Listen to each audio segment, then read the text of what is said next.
Hello बच्चों, स्वागत है आप सभी का आपके अपने यूट्यूब चैनल साइंस क्लासेस में अजय सर में। स्टूडेंट्स, आज की इस वीडियो में हम लोग डिस्कस करने वाले हैं क्लास 10th साइंस के एक मोस्ट इंपॉर्टेंट टॉपिक को, जिसका नाम है दृष्टि दोष। पिछले कुछ सालों से ये लगातार आपके बोर्ड एग्जाम में पूछा जा रहा है, तो आपको इसको अच्छे तरीके से समझना है। तो चलिए बच्चों, स्टार्ट करते हैं कि दृष्टि दोष होता क्या है। तो जैसा कि आपको नाम से भी फील हो रहा होगा कि सर यहाँ पर दोष है, और किस पे दोष है, तो दृष्टि पर दोष है। दृष्टि का मतलब क्या है? देखने पर दोष है। किसके द्वारा? आंख के द्वारा। तो जब आंख के द्वारा किसी वस्तु को देखने में कोई दिक्कत होती है, वो हमें वस्तु धुंधली दिखाई देती है या स्पष्ट नहीं दिखाई देती, तो हम लोग कह सकते हैं कि आंख को दोष हो गया है। और दोष कई प्रकार के हो सकते हैं। निकट हो सकता है, दूर हो सकता है, जरा हो सकता है, ढेर सारे दोष होते हैं, कोई भी हो सकता है। ठीक है ना? तो इसी को हम लोग बोलते हैं दृष्टि दोष। तो फिलहाल यहां पर क्या बताया गया है? तो यहां पर आपसे बोला गया है कि कभी कभी नेत्र धीरे धीरे अपनी जो समंजन क्षमता होता है उसे खो देता है। अब समंजन क्षमता क्या होता है? तो नेत्र द्वारा किसी वस्तु को स्पष्ट देखने की क्षमता को हम लोग बोलते हैं समंजन क्षमता। तो जो समंजन क्षमता हमारी आंखों पर होती है, वो समंजन क्षमता लगातार घटती चली जाती है। और जब वो क्षमता लगातार घटती चली जाती है, तो हमारी आंखों को कोई भी वस्तु स्पष्ट नहीं दिखाई पड़ती है। तभी हमारी आंखों में दोष उत्पन्न हो जाता है। इसी बात को बताया गया है कि धीरे धीरे जैसे जैसे हमारी उम्र बढ़ती जाती है या हमारा खान पान गलत हो जाता है, तो हमारी जो समंजन क्षमता आंखों की होती है वो कम होती चली जाती है। ऐसी स्थिति में क्या होता है? ऐसी स्थिति में व्यक्ति वस्तुओं को आराम से सुस्पष्ट नहीं देख पाता, मतलब वो अच्छे से नहीं देख सकता। तो इसके कारण जो वस्तु है वो हमें धुंधली दिखाई पड़ती है। और जब धुंधली दिखाई पड़ती है ना, तो हम समझ जाते हैं कि हमारे नेत्र को दृष्टि दोष हो गया है। अब कितने प्रकार के दृष्टि दोष होते हैं, इसको भी हम लोग समझ लेते हैं। अब दोष है तो दोष कई प्रकार के होते होंगे। तो बच्चों, दोष मुख्यतः हम लोग दो प्रकार के पढ़ेंगे, जिसमें से पहला दोष होगा निकट दृष्टि दोष और दूसरा दोष हो जाएगा दीर्घ दृष्टि दोष। और इसी दीर्घ दृष्टि दोष को बच्चों लोग बोलते हैं दूर दृष्टि दोष। दिमाग पे रखना है। तो दोष मुख्यतः दो प्रकार के होते हैं, निकट दृष्टि दोष और दूर दृष्टि दोष। अब एक एक को समझते हैं कि निकट दृष्टि दोष होता क्या है। तो निकट दृष्टि दोष होता क्या है, देखते हैं यहां पे। निकट दृष्टि दोष में कोई व्यक्ति निकट की वस्तुओं को स्पष्ट देख सकता है, लेकिन दूर स्थित वस्तुओं को वो स्पष्ट नहीं देख पाता है। तो इस प्रकार हमारी आंखों में जो दोष होता है उसे बच्चों लोग बोलते हैं निकट दृष्टि दोष। यहां पर आपको नाम में फोकस करना है ना? यहां पर हमें नाम में फोकस करना है कि नाम यहां पर क्या है। तो यहां पर गौर करिए, नाम यहां पर देखिए निकट दृष्टि दोष। तो जैसा कि यहां पर आपको नाम से लग रहा होगा कि सर निकट में दोष, तो निकट में दोष ना हो करके जस्ट अपोजिट में आप चले जाइए, है ना? किसको? निकट की वस्तुएं तो स्पष्ट दिखाई दे रही हैं। नाम से आपको क्या लग रहा है कि सर पक्का निकट में दोष होगा, लेकिन निकट पे यहां पर दोष नहीं है। किसमें दोष है? दूर में दोष है।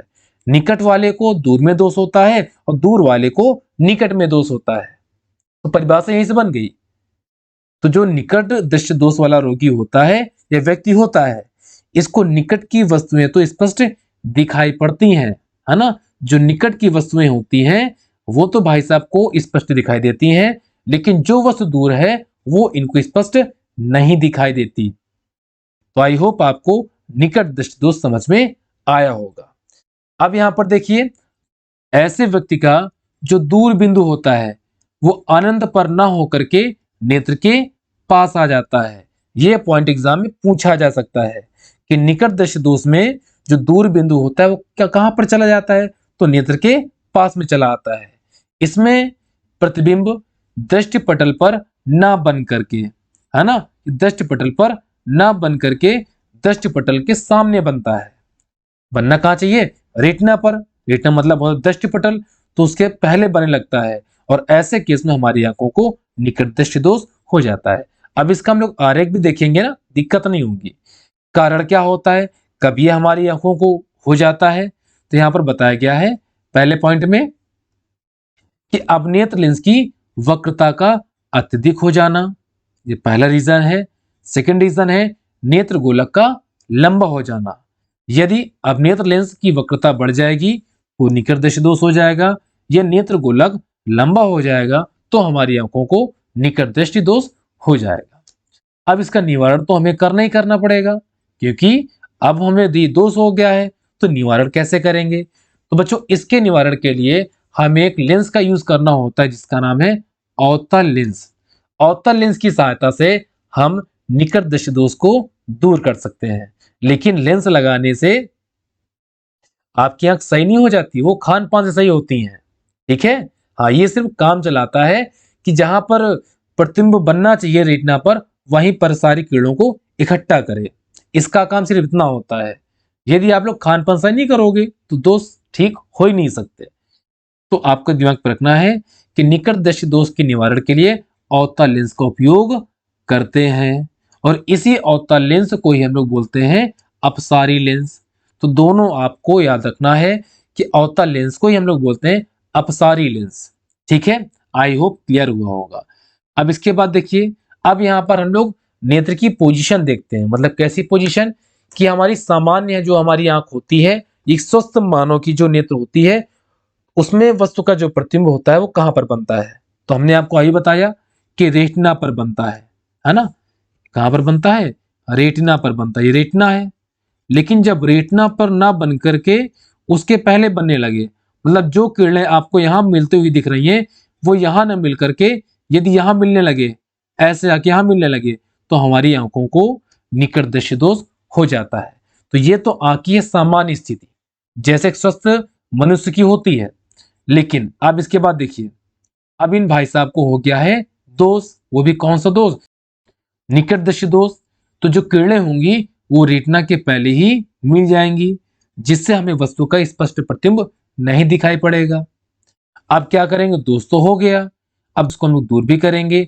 दूर कैसे करेंगे? सर इसके पास में हम लोग लेंस लगा देंगे, वो भी कौन सा? अवतल लेंस का। और जब अवतल लेंस का हम लोग यहाँ पर यूज करेंगे तो जो किरणें आगे मिल रही थी, है ना, रेटिना के पहले, वो एग्जैक्ट रेटिना पर मिलना स्टार्ट कर देंगे, जिससे हमको वस्तु स्पष्ट दिखाई देने लगती है। तो यहाँ पर 3 पोजीशन थी। पहली सामान्य स्थिति की, और दूसरी पोजीशन जब दोष हमारी आंखों को हो गया, और तीसरी स्थिति जब हमने लेंस का यूज भी कर लिया। तो लेंस का यूज करने में हमको वस्तु जो है स्पष्ट दिखाई देने लगती है। तो बच्चे स्टार्ट करते हैं कि दीर्घ दृष्टि दोष होता क्या है। यदि आपको निकट दृष्टि दोष समझ में आया ना, तो कंफर्म है कि आपको दीर्घ दृष्टि दोष भी समझ में आएगा, है ना। निकट में हमने वो क्या पढ़ाया कि निकट दृष्टि दोष में व्यक्ति को निकट की वस्तुएं तो स्पष्ट दिखाई देती हैं, लेकिन दूर रखी वस्तु स्पष्ट नहीं दिखाई देती। उसका जस्ट अपोजिट कर दीजिए। तो दीर्घ का मतलब क्या होता है? दूर होता है, हमने आपको ऊपर बताया।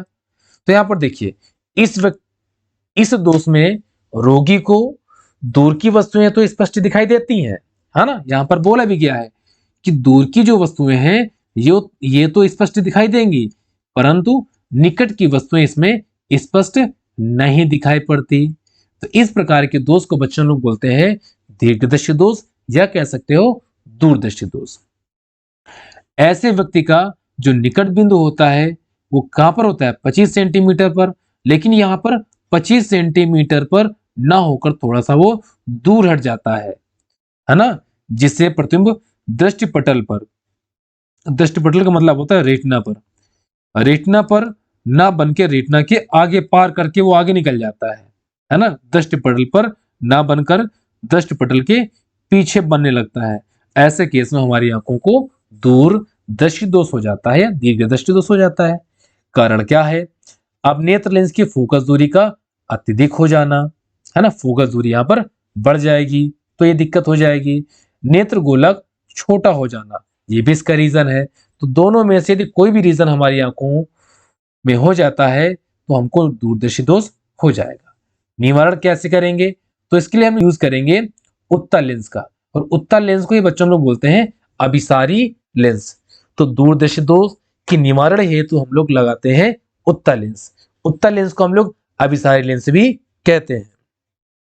अब इसके हम लोग किरण आरेख की बात करें तो ये हमारी आंख की होती है सामान्य स्थिति।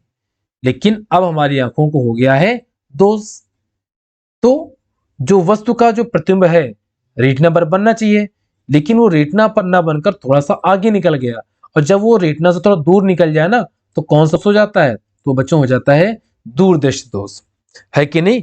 रेटिना से थोड़ा सा दूर हो गया तो दूरदृष्टि दोष हो गया। लेकिन अब हमें लगाना है लेंस, और जैसे हम लोग लेंस लगाएंगे ना, तो ये दोष, जब तक लेंस लगाए रहेंगे दोष दूर हो जाएगा। मतलब यूज करेंगे हम लोग उत्तल लेंस का, और जब हम लोग उत्तल लेंस का यूज करेंगे तो हमें जो वस्तु है वो स्पष्ट दिखाई देने लगेगी। तो आपको दृष्टि दोष अच्छे से क्लियर हो गया होगा। तो बच्चों, इस वीडियो में हम लोग इतने रखेंगे। मिलते हैं आपको फिर किसी नेक्स्ट टॉपिक पे। जब तक के लिए क्लास को आप एंजॉय करें, और चैनल पर नए हो तो चैनल को सब्सक्राइब आप जरूर कर लें।